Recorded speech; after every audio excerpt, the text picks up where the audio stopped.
Bismillahirrahmanirrahim. Alhamdulillahirabbil alamin. Alladzi ahyana ba'da ma amatana wa ilaihin nusyur.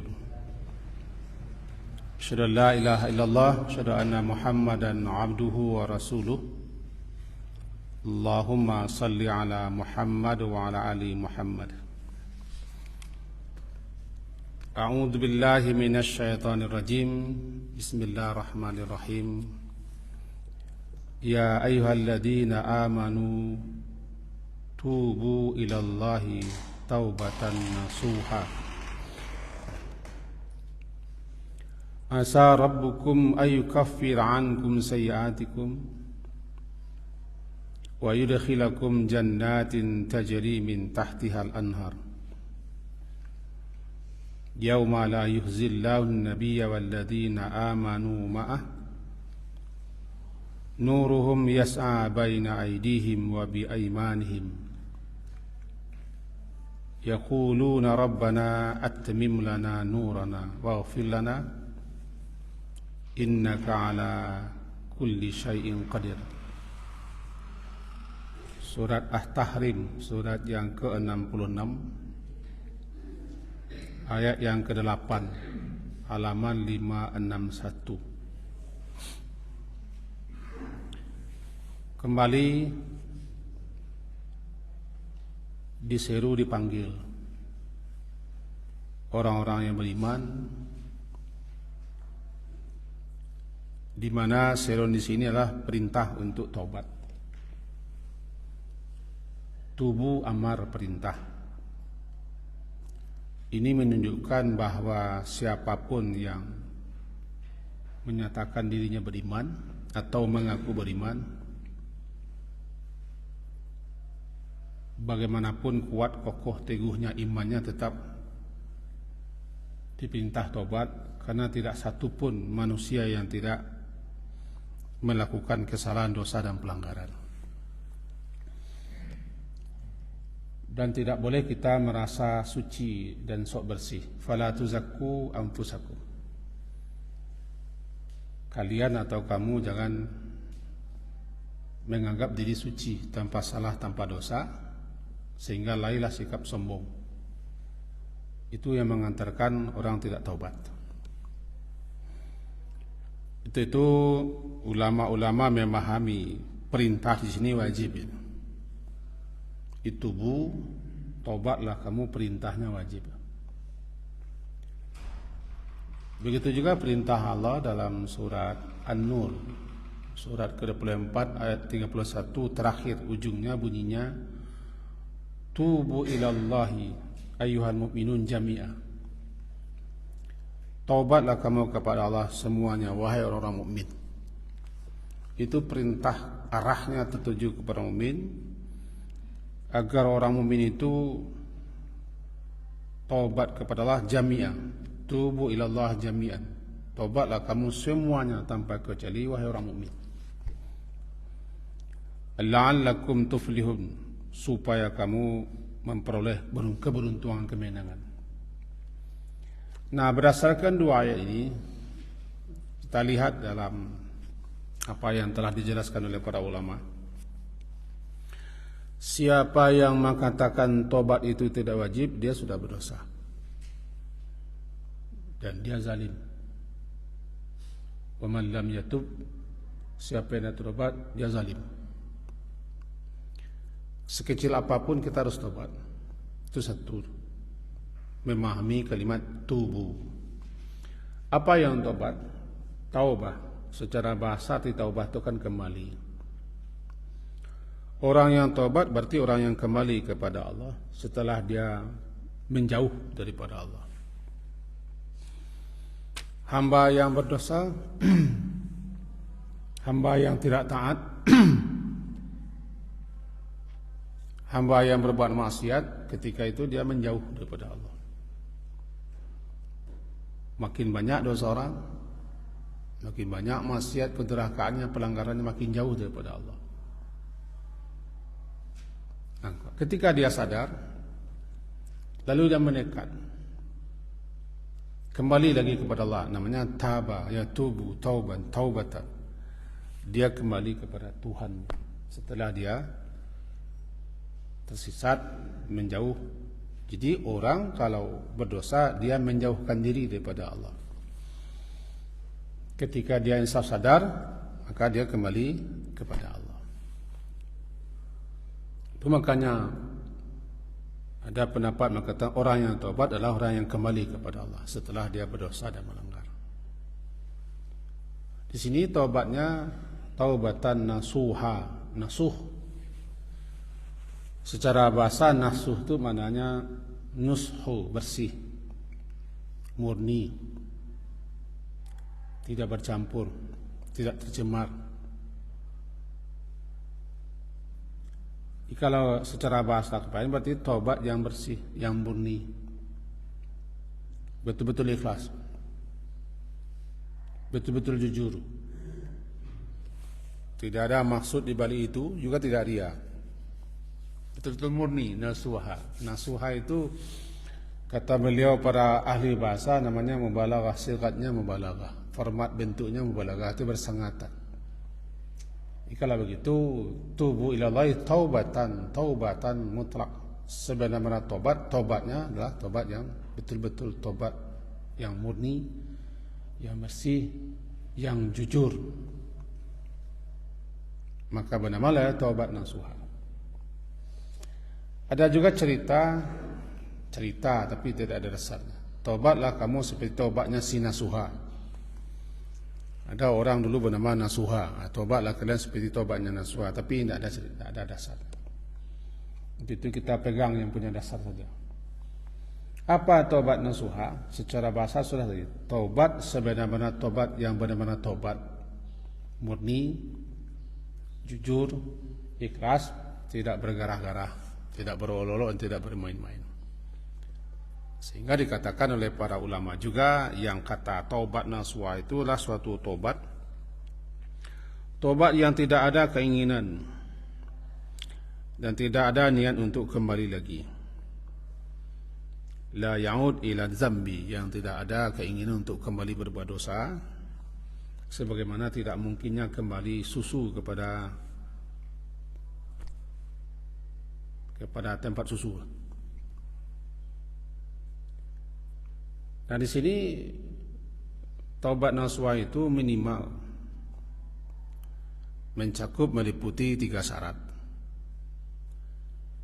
Yang pertama jelas mencabut diri, menghentikan diri daripada berbuat dosa yang kita taubat itu. Namanya iqla', al-iqla' anil dzambi, mencabut diri, menghentikan dosa yang kita tobati itu. Satu. Yang kedua namanya an-nadam, menyesali dosa atau maksiat yang telah diperbuat. An-nadam ala ma hadas. Yang ketiga azab, bertekad bulat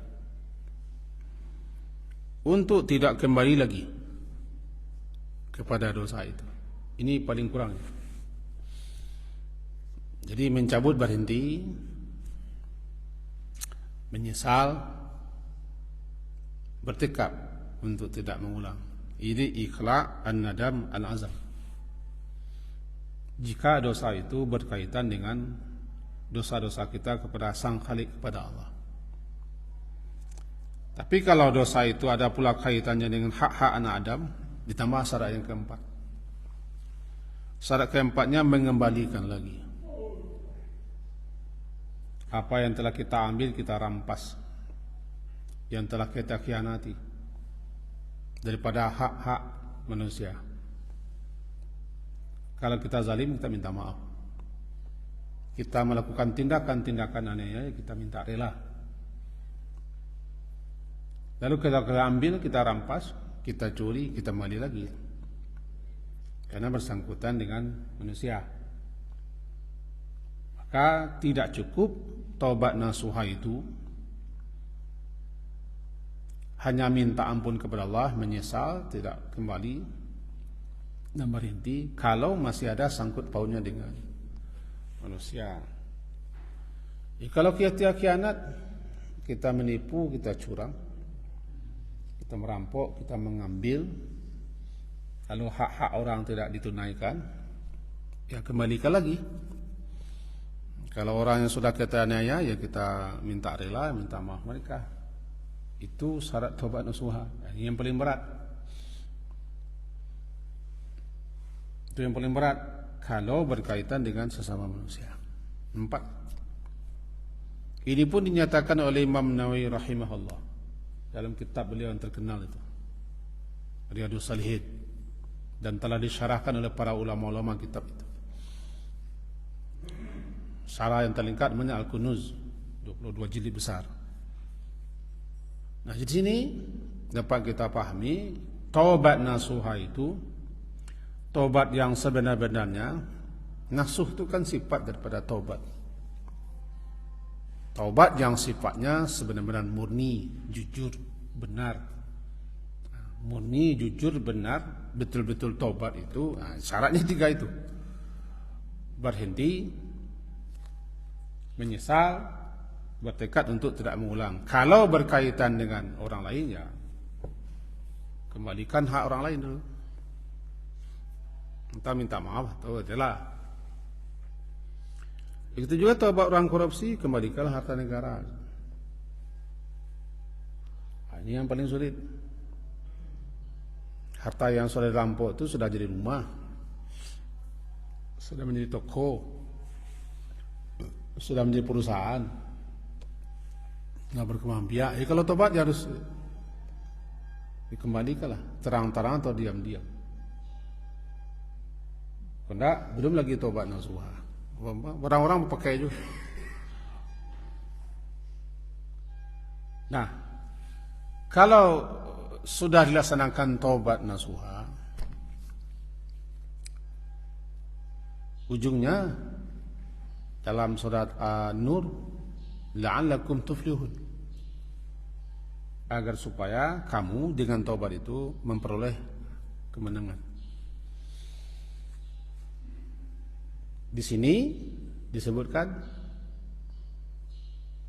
tubuh itu sigat kalimatnya kan amar. Amar itu perintah. Perintah itu talab. Talab itu tuntutan. Dituntut kita untuk mengerjakan ini. Kalau itu sudah kamu lakukan, ini hasilnya, ini jawabannya. Namanya jawab talab. Apa dia jawab talab di sini? Kalau kamu sudah taubat dan kamu diperintah untuk taubat, dan itu telah kamu lakukan, baru jawabannya, asa Rabbukum ayyukaffir ankum sayiatikum wa yudkhilakum jannatin tajri min tahtiha al-anhar. 2 dapat. Asa orang terjemahkan bahasa kita mudah-mudahan. Semoga, namanya taraji. Mudah-mudahan, semoga. Tapi kalau asa itu datangnya daripada Allah, namanya wajibah. Wajib. Kalau Allah yang menjanjikan, bukan mudah-mudahan Allah mengampuni, bukan mudah-mudahan Allah menghapuskan dosa, tidak. Pasti Allah hapuskan dosa-dosamu, kesalahan-kesalahanmu, dan pasti Allah akan memasukkan kamu ke surga. Itu janji Allah. Asa itu maknanya semoga, mudah-mudahan. Sama dengan la'alla, hurufnya taraji. Mudah-mudahan, semoga, harapan. Harapan itu biasanya terpakai dan digunakan untuk pihak bawah ke atas. Nah, mudah-mudahan Bapak berkenan. Semoga ayahanda bisa datang. Itu harapan, no? Namanya la'alla atau asa. Tapi kalau itu datangnya daripada Allah, nah, tidak harapan lagi. Pasti. Pasti. Kalau itu sudah kamu lakukan, pasti Allah menghapuskan kesalahan-kesalahanmu. Itu janji Allah. Sementara Allah itu tidak akan menyalahi dan tidak memungkiri apapun yang dijanjikannya. Maka jadilah maknanya, apabila kamu telah taubat nasuha, Tuhanmu, Rabb kamu yang merintahkan kamu taubat itu akan yukaffir, akan menghapuskan sayiatikum, kesalahan-kesalahanmu. Yukaffir, takfir, menutupi atau menghapuskan daripada kamu sayiatikum, kesalahan-kesalahan kamu. Orang yang tobat itu, orang yang tobat, at-taib, orang yang tobat itu la dzamba, tidak ada lagi dosa. Karena tobat itu jika dilakukan sebenar-benarnya dan memenuhi syarat-syarat tobat, kaman la yadzamba. Kaman sebagaimana orang la dzamba, tidak ada dosa lagi. Kenapa? Tobat menghapuskan segala dosa, menggugurkan semua dosa, menutupi semua dosa. Dengan catatan tobatnya tobat nasuha. Tobatnya memenuhi syarat-syarat tobat. Dengan tobat itu hapus semua salah dan tidak ada dosa yang tidak Allah ampuni, termasuk dosa syirik. Dosa syirik yang tidak akan diampuni jika orang mati dalam keadaan syirik dan tidak tobat sebelum kematiannya, ia tidak ada ampunan. Tapi kalau orang selama ini berbuat kekafiran, engkar, bangkang, syirik, menyesal, tobat, dia Allah ampunkan dosanya. Itu yang dilukiskan dalam surah Al-Furqan misalnya. Allah terima tobatnya, walaupun dia telah melakukan dosa-dosa besar sekalipun, seperti membunuh, seperti berzina, atau mencuri, atau berbuat syirik. Surah Al-Furqan begitu. Semenjak ayat berbunyi ke-68, walladzina la yad'una ma'allahi ilahan akhar. Al-Furqan surat ke-5, mulai ayat 68, orang-orang yang tidak menyembah, menyeru selain Allah sebagai Tuhan. Berarti syirik ini. Orang-orang yang tidak syirik, orang-orang yang tidak membunuh apa yang telah Allah haramkan untuk dibunuh, orang-orang yang tidak berzina. Siapa yang melakukan perbuatan ini, menyembah selain Allah, membunuh yang telah Allah haramkan untuk dibunuh, berzina dan seterusnya, maka dia akan menemui suatu dosa besar. Akan dilipat gandakan azabnya di hari kiamat dan kekal dalam kehinaan, illa man taba, kecuali siapa yang tobat. Siapa yang tobat, beramal saleh daripada perbuatan itu contohnya syirik, membunuh, zina dan dosa-dosa lainnya, Allah terima taubatnya. Karena Allah Ghafurur Rahim, Allah kama pengampun.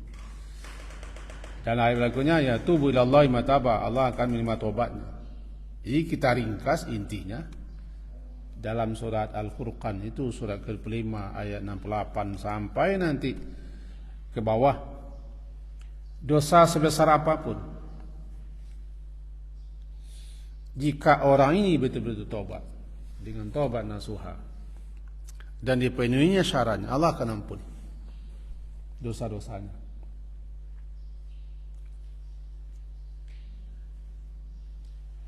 Termasuk dosa syirik, ya. Yang Allah tidak akan ampuni dosa syirik itu adalah orang yang mati tapi belum tobat daripada kesyirikannya. Syirik sebenarnya syirik jali, syirik terang-terangan menyembah selain Allah atau berdoa kepada selain Allah, atau menganggap ada sesuatu selain Allah yang berhak pula disembah atau yang berkuasa. Tidak tobat-tobat. nggak menyesal daripada perbuatan itu sampai mati, baru innallaha la yaghfiru ayyushraka bihi, Allah tidak akan mengampuni dosa yang syirik seperti itu. Kalau begitu, tobat nasuha menghapuskan segala dosa. Bagaimana cara tobat nasuha? Perlu pula mandi, apakah perlu pula mandi pakai limau segala macam, atau dilimaui atau dimandikan oleh guru? Ini kan cara yang sudah dibuat ini. Inti tobat itu bukan mandinya. Inti tobat bukan pakai limau. Tobat itu bukan harus di depan orang. Tobat itu kepada Allah. Tobat nasuha adalah pertama yang tadi, an-nadamah, menyesal dengan segenap penyesalan atas dosa yang telah kita lakukan. Lalu mencabut diri, berhenti daripada dosa itu, kemudian bertekad untuk tidak mengulangi. Tiga itu. Kemudian minta ampunlah kepada Allah dengan sebenar-benar minta ampun. Apakah perlu salat? Boleh salat, boleh tidak. Sebab siapapun yang salat 2 rakaat minimal, apapun salatnya, kemudian dia minta ampun kepada Allah, Allah ampuni dosanya. Kata orang itu salat taubat. Bahkan ada yang mensyaratkan khusus salat 2 rakaat, siang atau malam kapan saja, namanya salat taubat. Dalam salat itu, apakah ketika sujud atau sebelum salam atau setelah salat, minta ampun kepada Allah dengan memenuhi syarat-syarat, Allah ampuni dosanya. Karena letak taubat itu bukan di salatnya. Letak taubat itu adalah mengakui bahasa kita bersalah,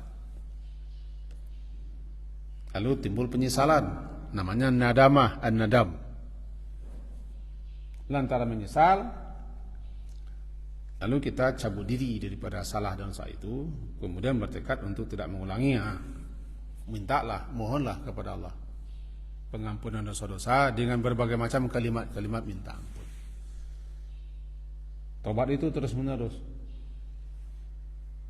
dan seterusnya. Kalau berkaitan dengan itu orang lain, kembalikan lagi, minta maaf dan minta rela lagi. Jika ini sudah dilakukan, jadilah dia taubat nasuha. Taubatan nasuha. Sebenarnya taubatan itu kan dalam istilah nahunya kan mutlak, maf'ulnya mutlak. Nasuha sifat mubalaghah, fa'ul, nasuh. Asa, kita lanjut, asa.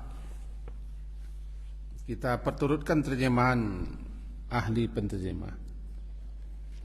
Di sini diterjemahkan dengan tobat yang semurni-murninya, mudah-mudahan Tuhan kamu akan menghapuskan kesalahan-kesalahanmu dan memasukkan kamu ke dalam surganya yang mengalir di bawahnya sungai-sungai.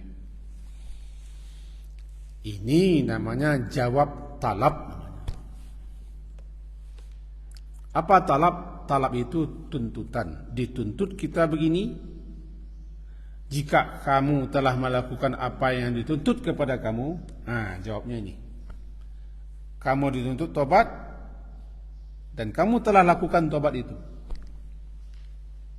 dengan sungguh-sungguh, memenuhi syarat-syaratnya. Apa jawabannya? Tuhanmu, Rabb kamu yang menyuruh kamu tobat itu akan menghapuskan ankum dari kepada kamu sayiatikum, kesalahan-kesalahanmu. Kesalahan-kesalahanmu. Ini motivasi, dorongan agar kita bersemangat untuk tobat. Terpacu kita untuk tobat. Jangankan ini, tidak pun dijanjikan Allah seperti ini kita harus tobat, apalagi Allah sudah janjikan. Buat takfir, penghapusan dosa-dosa, kesalahan-kesalahan, Dan yang kedua, yudkhilakum. Rabb kamu, Tuhan kamu yang menyuruh kamu tobat itu, jika kamu telah tobat dengan sebenar tobat, akan memasukkan kamu ke dalam jannatin, ke dalam jannah, surga-surga yang mengalir di bawah gedung-gedungnya, istana-istananya, sungai-sungai. Sungai-sungai surga tentu tidak sama dengan sungai kita lah. Ada 4 sungai yang terkenal. Sungai air tawar, min ghairi asin, anhar, sungai-sungai air tawar. Sungai-sungai laban, susu, anharum min laban, sungai-sungai susu, lam yataghayyar ta'muh, yang tidak berubah baunya. Anharum min khamrin, sungai-sungai tuak surga, lezat, nikmat, ladzatil lisyaribin, nikmat. Anharum min asal, sungai-sungai madu. Sungai-sungai, bukan sungai-sungai. Sebagaimana tercantum dalam surat Muhammad, sungai-sungai 4 mengalir di bawah gedung-gedung, istana-istana, tempat-tempat mereka tinggal, sungai-sungai. Tajri min tahtihal anhar. Yauma la yukhzillahu an-nabiyya walladzina amanu. Kapan itu? Pada hari di mana ketika itu Allah tidak akan yukhzi. Yukhzi di sini diterjemahkan tidak mengecewakan Nabi dan orang-orang yang beriman bersamanya. Yukhzi, mengecewakan. Barangkali perlu saya ingatkan kepada doa yang sering kita dengar atau kita baca. Rabbana wa'atina ma wa'adtana ala rusulika wala tukhzina yaumal qiyamah innaka la tukhliful mi'ad. Wahai Rabb kami, ini kan surah Al-Imran ya. Surah Al-Imran ayat 194. Bermula semenjak Rabbana innaka man tudkhilin nara faqad akhzaita. Wahai Tuhan kami, siapa yang engkau masukkan ke dalam neraka, faqad akhzaita, maka sungguh engkau telah menghinakannya. Akhzaitahu, engkau telah menghinakannya. Ayat 192. Faqad akhzaita, maka sungguh engkau telah menghinakannya. Berarti siapa yang dimasukkan ke neraka mendapat azab dan siksa, orang ini terhina dan mendapat kehinaan. Wa ma lil zalimin min ansar, tidak satu pun penolong bagi orang zalim untuk lepas dan bebas dari neraka. Nanti di bawah 194-nya berbunyi Rabbana wa'atina, wahai Tuhan kami, berikanlah kepada kami apa yang telah engkau janjikan melalui lisan Rasul-Rasulmu. Dan jangan hinakan kami, la tukhzina, jangan hinakan kami pada hari kiamat. Apa hina? Khizyu, khazai, ya khiz. Suatu perasaan di hati kita, ketidaknyamanan, ketidaktenangan, dan ketidaksenangan, lantaran kita mengalami, memperoleh, mendapat sesuatu yang tidak kita sukai, yang kita benci, namanya khiz.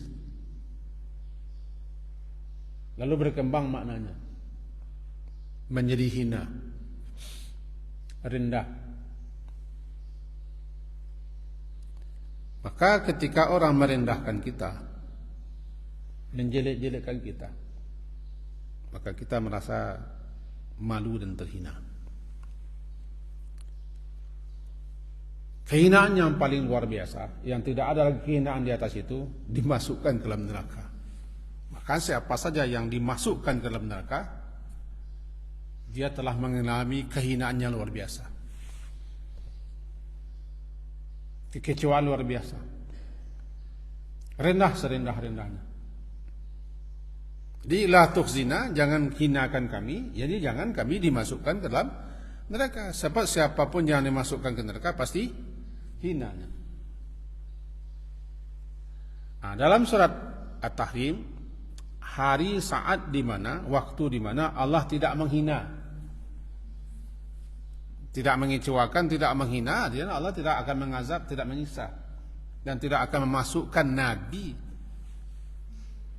dan orang-orang beriman bersama Nabi ke dalam neraka. Sebab siapa yang dimasukkan ke neraka dan mendapat siksa, dia dihina. Satu, sebagian ulama memahami yauma la yuhzillahu alladhina yauma yuhzillahu nabiyya walladhina amanu ma'ah, hari di mana Allah tidak mengecewakan, Allah memuliakan, menampakkan kemuliaan, menampakkan ketinggian, menampakkan keutamaan Nabi dan orang-orang yang beriman bersama Nabi. Karena hari kiamat itu hari terkenal nanti rafi'ah, dan hari meninggikan orang, dan khafidah. Dalam surah Waqiah kan, idza waqa'atil waqiah laisa liwaq'atiha kadhibah khafidatur rafi'ah. Ada yang ditinggikan, ada yang direndahkan. Tadi ayat dibaca oleh imam besar kita kan, yarfa'illahu alladhina amanu walladhina utul ilma darajat. Allah meninggikan derajat orang beriman dan derajat orang-orang yang berilmu, beberapa derajat di atas orang yang tidak beriman, tidak berilmu. Nah, Allah meninggikan, Allah menampakkan kemuliaan, keutamaan, keistimewaan orang-orang yang beriman bersama Nabi. Kapan hari itu? Hari kiamat. Bahkan derajat yang tertinggi diperoleh Nabi, yang diminta oleh orang-orang yang sudah mendengarkan azan. Itu sering pula kita dengar tambahan-tambahan kalimat Ati Muhammadanil wasilata wal fadilah wad darajatar rafi'ah. Itu sering kita dengar orang membaca. Sah tak tidak sah, ini nak kaji kita. Binahna nak kaji kita. Jelas orang meminta dalam doanya adalah derajat yang tinggi, ad-darajah ar-rafi'ah. Derajat yang tertinggi, posisi yang tertinggi, kedudukan yang paling tinggi diperoleh Nabi di hari kiamat, sehingga beliau mendapat maqamam mahmuda. Wa ba'dhu maqamam mahmud. Apa maqam mahmuda? Itu derajat yang tertinggi diperoleh Nabi di hari kiamat, yang tidak bisa dicapai diperoleh oleh nabi-nabi mulia lainnya. Salah satunya asy-syafa'atul uzma, syafaat yang agung. Dan posisi tempat nanti di surga namanya wasilah. Ati Muhammadanil wasilah. Tidak dapat diraih dan tidak mampu diraih oleh para nabi rasul lain apa yang Allah berikan kepada Nabi Muhammad, syafaat. Bayangkan, belum akan dilaksanakan hisab sebelum Nabi yang minta. Nampak ketinggian beliau. Belum boleh melintas neraka sebelum beliau yang dahulu. Boleh masuk surga sebelum beliau yang dulu masuk. Tinggi itu. Begitu juga derajat orang-orang beriman bersama Nabi, sahabat-sahabat Nabi, dan mudah-mudahan kita semua. Kita generasi terbelakang tapi terdahulu. Yang dulu dihisab, yang dulu melintas sirat, yang dulu masuk surga. Hari itulah hari di mana nampak kemuliaan, keagungan, keistimewaan umat Nabi Muhammad di atas umat-umat lain, apalagi di atas kaum kafirin dan musyrikin. Itulah hari yauma la yukhzillah, saat di mana Allah tidak menghinakan, tidak mengecewakan Nabi dan orang-orang yang beriman bersamanya Nabi. Sedikit lagi kita sambung. Nuruhum yas'a baina aidihim wa bi aimani. Nur, cahaya. Perlu kita ingatkan, nanti orang-orang beriman beramal saleh akan diberi cahaya. Lebih-lebih cahaya itu cahaya yang dipakai untuk melintasi, melewati sirat yang dibentangkan di atas Jahannam. Jahanam itu gelap pekat. Karena saking luar biasanya panas dan lamanya panas, sehingga sampai dia kepada puncak panas luar biasa, sehingga apinya hitam, legap. Sementara sirat atau jembatan titian dibentangkan di atas jahanam. Untuk melewatinya perlu cahaya.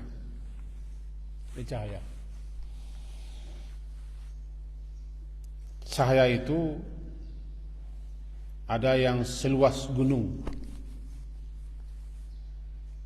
ada yang sejauh mata memandang. Ada cahaya itu yang setinggi tegak, ada pula cahaya itu yang sebesar empu jari. Tergantung keimanan dan amal saleh. Cahaya ini cahaya iman, cahaya amal yang dirintis semenjak di dunia. Bahkan ada cahaya khusus, cahaya yang terpantul daripada anggota-anggota wudu. Nah, nanti yas'a nuruhum, cahaya orang beriman itu yas'a nuruhum, terpancar, bersinar di hadapan mereka. Lebih-lebih ketika melewati sirat, di hadapan mereka cahaya. Kalau kita bikin ilustrasi, kalau kita berjalan kalam, cahaya lalu di depan, ini kita tuntun, terbimbing, nampak jalan gitu. Kembali, cahaya itu tidak sama,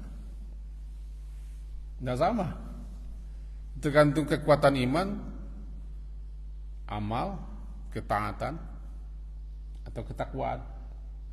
Makin luas cahaya. Ai baina, di hadapan mereka, wa bi aimanihim, di hadapan mereka cahaya itu. Dan juga di kanan. Kenapa kanan, tidak kiri? Kiri kan keburukan. Cahaya tidak ada dari kiri, cahaya dari kanan. Kanan kebaikan, kiri keburukan. Golongan kiri golongannya buruk, golongan kanan golongannya baik. Namanya ashabul yamin, ashabul maimanah.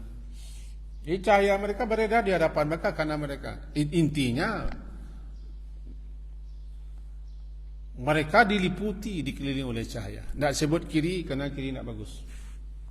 Sebenarnya mereka dikelilingi oleh cahaya. Yauma taral mu'minina wal mu'minati yas'a nuruhum. Nah, itu dalam surah Al-Hadid. Al-Hadid 57 ayat ke-12. Begitu pun. Nah, hari di mana cahaya mereka bersinar, memancar di hadapan sebelah kanan mereka, lebih-lebih ketika meniti melewati sirat. Ketika saat di mana cahaya-cahaya kaum munafikin padam atau redup atau padam, karena orang munafik juga dapat cahaya, maka ada cahaya-cahaya yang padam, ada yang lenyap. Ketakutan, kecemasan orang beriman di atas sirat itu luar biasa, sehingga mereka berdoa, Rabbana atmim lana nurana, wahai Rabb kami, atmim lana nurana, sempurnakan cahaya kami. Artinya jangan cahaya kami padam, jangan berkurang, malahan tambah cahaya kami. Kapan itu? Ketika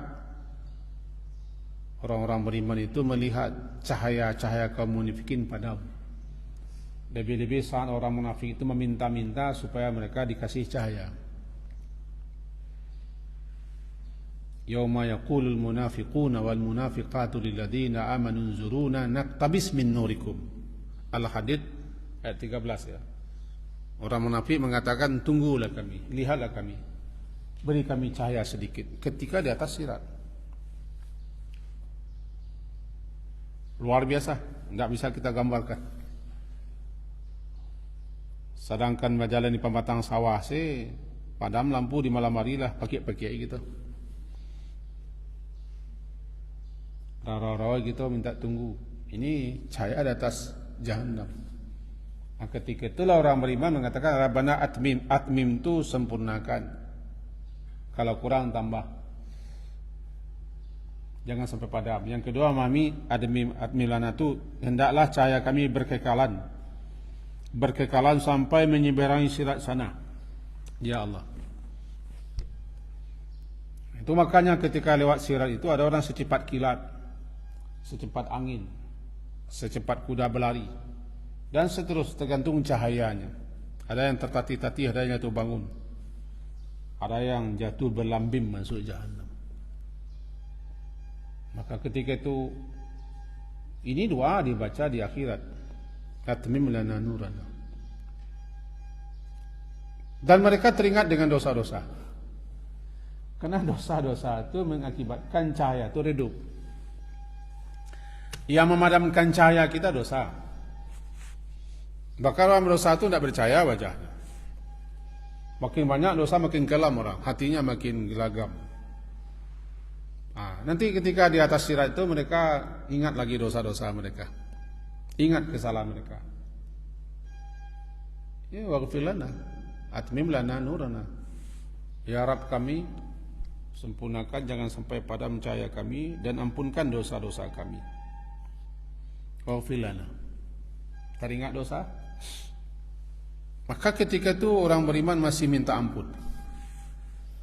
Jadi minta ampun itu berketerusan semenjak sekarang sampai nanti akhirat, minta ampun juga orang beriman. Ini kan di atas sirat dibaca, di atas sirat ketika meniti sirat.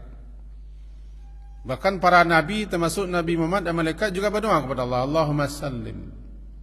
Ya Allah, selamatkanlah mereka yang meniti sirat, selamatkan. Orang beriman berdoa dibantu oleh doa Nabi. Innaka ala kulli syai'in qadir. Sesungguhnya engkau di atas segala sesuatunya Maha berkuasa. Ditutup ayat ini dengan qadir. Kenapa qadir? Hanya Allah lah yang berkuasa dan Maha kuasa atas segala-galanya, termasuk menyelamatkan, menghindarkan, melepaskan orang-orang daripada azab siksa neraka dan menyelamatkannya sampai ke seberang sana. Barangkali itulah inti kaji kita pagi hari ini, yaitu pertama perintah untuk tobat, tobatnya tobat nasuha. Tobat nasuha itu mencakup sekian syarat. Kemudian kalau tobat sebenarnya tobat nasuha, Allah akan berikan keterhapusan dosa-dosa dan akan masukkan ke dalam surga.